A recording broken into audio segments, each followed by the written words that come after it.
August মাসের মাঝামাঝি সময়ে দেখো প্রচণ্ড বৃষ্টি হচ্ছে, আর এই বৃষ্টির সময়ে আমার এই কমলালেবু গাছে এতগুলো কমলালেবু একদম ভরপুর মাত্রায় পুষ্টি পাচ্ছে সেই বৃষ্টির জলে।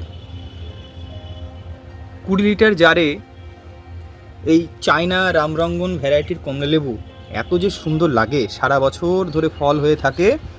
আর এই সেপ্টেম্বর অক্টোবর থেকে পেকে যখন একদম হলুদ তারপরে কমলা বর্ণ রং ধারণ করে, সত্যি এই ছাদ বাগানের গরিমা বাড়িয়ে দেয়।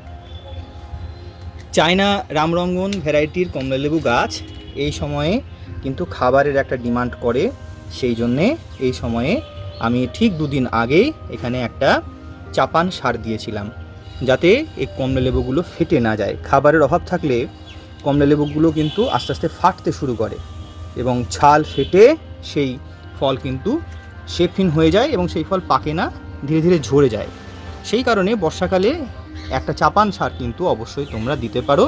এই গাছটি আমার 2 বছর বয়সী একটি কমলালেবু গাছের ভ্যারাইটি, খেতে টক মিষ্টি স্বাদের, এবং এটি হলো একটি ডেকোরেটিভ গার্ডেনিং প্লান্ট, যেটা ছাদ বাগানকে অতুলনীয় করে তোলে। এখনই মোটামুটি দেখা যাচ্ছে গোটা 20 মতন ফল কিন্তু অলরেডি ধরে রয়েছে। পাকলে কেমন লাগবে সেই আপডেট তো অবশ্যই তোমরা পাবে।